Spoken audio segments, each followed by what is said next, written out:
Ho'oponopono. Estar atentos a las emociones. Estamos totalmente identificados con nuestros pensamientos, nuestras emociones y nuestras reacciones.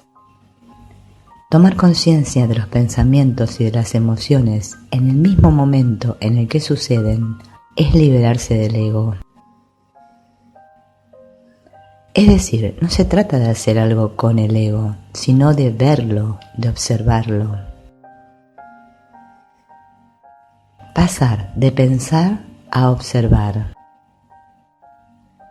Cuando aprendemos a observar todos estos pensamientos y emociones, empieza a operar en nuestras vidas una inteligencia que es superior a la astucia del ego. Los pensamientos y las emociones se despersonalizan.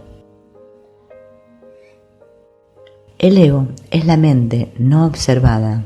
El ego consume grandes cantidades de energía. El ego es la voz mental que finge ser nosotros.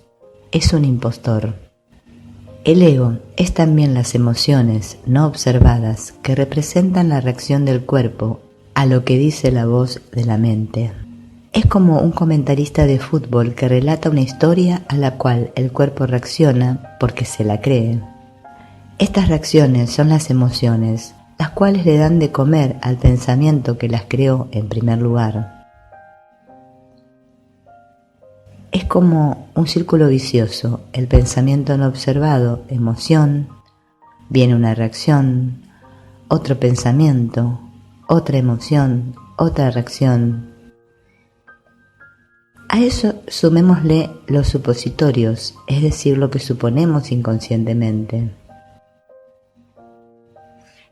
O sea, lo que está ahí tocando siempre como una musiquita baja,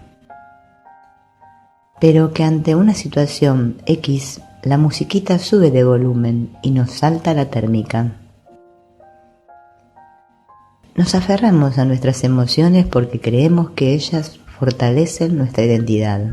Y todas esas emociones las vamos como depositando en un saco, en una bolsa. Las depositamos ahí con el propósito de no sentirlas. Parecieran ser emociones viejas, pero nosotros las revivimos continuamente. Hay que reconocerlo, somos adictos a la infelicidad, nos gusta sufrir. Pero al mismo tiempo, si tú le preguntas a cualquier persona si le gusta sufrir, te va a decir que no, yo no quiero sufrir.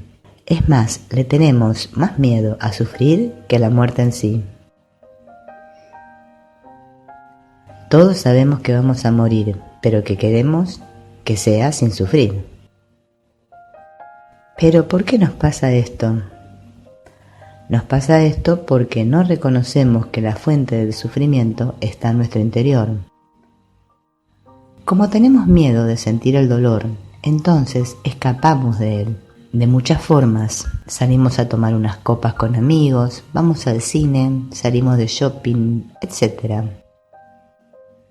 Lo importante es no entrar en contacto con eso que desde mi interior me está pidiendo atención, me está pidiendo presencia. Cuando miramos dentro, en el silencio, y sentimos lo que haya que sentir, lo que está ahí, y lo atendemos, se crea un espacio. Podríamos decir que surge lo que en Ho'oponopono llaman el vacío. Se libera la emoción, se crea el espacio, y este puede ser llenado con la presencia. Se transmuta la energía, se sueltan las memorias dolorosas. Llega la paz.